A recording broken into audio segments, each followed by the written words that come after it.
Hey there guys, welcome back to Caddy Daddy Presents. What we're going to talk about today is getting your car out of winter storage. We're going to combine that in with what you might want to look at with a car that maybe been sitting for a few years that you might be purchasing or the family members are going to give you. So we're going to cover both topics at the same time because they're kind of related. And so I got my notes here and I'm not ashamed to show them.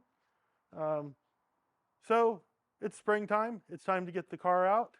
Or you might be going to go look at one that family members got for you. And so the first thing you want to do, get the car uncovered if it's got a cover on it, open it up and give everything a good, just quick visual inspection. The worst thing you're going to find at this point is that you've got a rodent infestation. Mice and rats like to take up residency while the car is sitting over the winter and tear everything up. So that's going to be your first main concern. And then what you want to do is take a good look underneath the car. Look for oil leaks, power steering leaks, radiator, if the radiator's leaked, and even if the water's evaporated, if you've got antifreeze in it, it's going to leave a residue, so you'll see that. The rear end, look on the insides of the tires to see if you've got any leakage from the wheel cylinders. They'll run down between the brake drum and the wheel. If you see a puddle of transmission fluid under your automatic transmission, don't worry about it too much at this point. If you recall, when you're doing a full transmission service or putting a rebuilt unit in the car, you'll often put X number of pints of fluid in, start the engine, then add more, and that's because that fluid gets pumped into the torque converter. That can drain back over the winter time, over the course of not running for several months, and fill up the transmission case, and it can find a way to leak out sometimes, like around shift seals or the dipstick tube. So don't worry if you got a little puddle of transmission fluid at first. When you're going around the car, check the tires. If you got bring your little air compressor and air them up, check everything. If it's been sitting if your car's been sitting on the wheels, on the tires, they'll probably might have flat spots on them when you go to drive it for the first time. So expect that, a little rough ride and noise. If you've had the car up on jack stands in storage, spin each wheel and make sure that the brakes aren't rusted up and that they're not stuck. That can be a real problem, especially if you've left the parking brake set over the winter. And if you have done that, it might be worthwhile to jack up the back of the car, release the parking brake, and make sure you can turn the wheels, because brake shoes rusting to the drum is a real possibility. Then take some time to check all the fluids, even things like transmission fluid and power steering that should be checked when the engine's hot and running. Check those, make sure that there's something there, and your transmission fluid will likely be much higher than where it's supposed to be, between a converter, with the converter draining back. Now there's some things to do prior to actually starting the car. The first thing I'd recommend is that you put a battery charger on, a trickle charger on for 24 hours or so, if you haven't already been using a battery maintainer. So you have a good, well-charged battery before you try to crank the engine. If the car has been sitting for a long time, especially like it would be like one that you might be thinking of purchasing, it would be worthwhile to remove the spark plugs and put a little light lubricating oil, something like maybe like Marvel's Mystery Oil or a cylinder fogging oil. Spray that in the cylinders, and you'll want to crank the engine over by hand at least 2 full revolutions. That will run each cylinder through its complete 4 cycles. Check for binding, where you might, let's say, have a valve that's stuck open and the piston starting to touch it.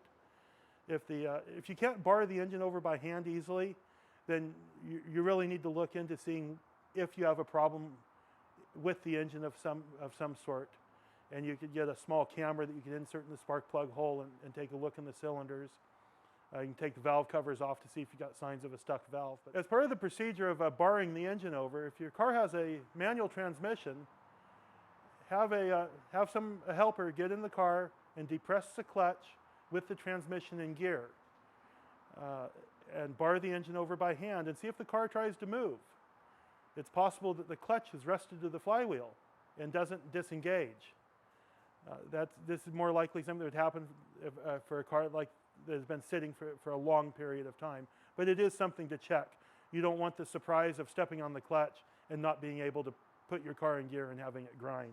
But something else that you can do is, now that you know that the engine is free to turn over by hand, and while you still have the spark plugs out of it, you can pull the wire off the center of the distributor cap, lay it over next to some metal part of the engine, and have somebody crank the engine over for you and observe for spark.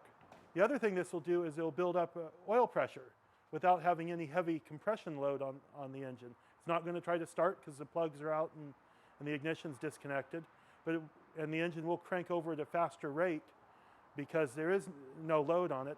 So you can crank the engine over, check for spark, and also build up oil pressure and get the oil system primed so that when the car does start, oil pressure will come up almost instantly as it would normally do when the car is in regular service.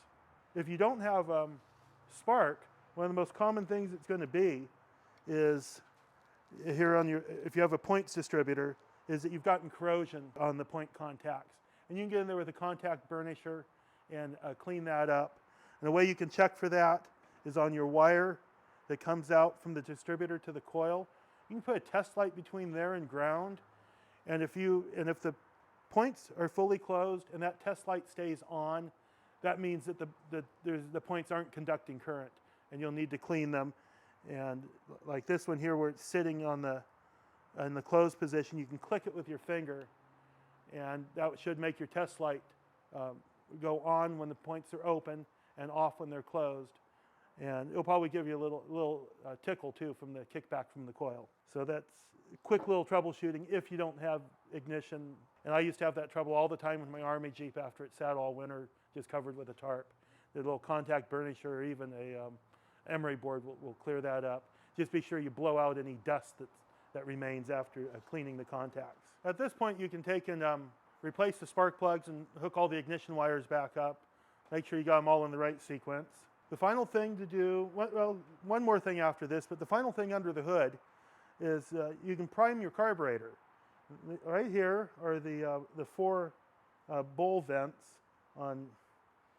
This is Carter from the 50s, from the looks of it.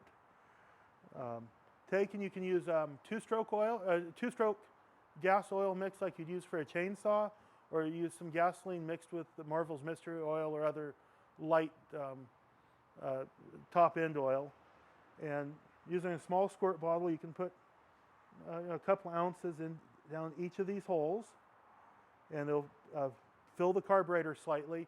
This will allow you to be able to start the car without having to keep cranking on it to get gas up into the carburetor. Now, it's possible that when you checked it for spark and tried to get some oil pressure up, that you could have started to fill the carburetor, but this is a good way to make sure that you definitely have a little bit of gas in the carburetor. And by doing that, when you go finally to start the car, it'll just be your normal cold start procedure. Whatever that happens to be. One of my cars, it likes you to pump the throttle to the floor twice before cranking. One of my other cars, you just hit it once. So it'll enable you to have your normal cold start procedure. And the last thing you want to check before making your start and getting ready for your first drive of the season is to make sure the brake pedal feels okay. Ensure that it's not going to the floor, everything that is correct with it.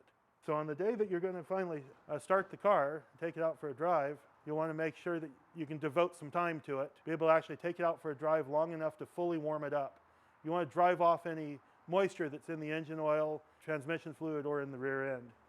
So since you've got the carburetor primed, you'll be able to do your normal starting procedure and be ready to shut it off right away if something doesn't sound right when the engine fires up.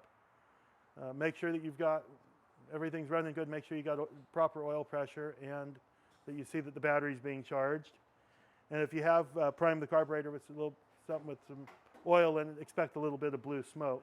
Take and check the level of your transmission and your power steering. Look under the car, check for leaks, and allow the car to warm up so you can kick it down to slow idle. Now you're ready to start to pull it out of the garage. The brakes, and if you have a clutch, those might be a little bit grabby from a little bit of surface rust, especially the brakes.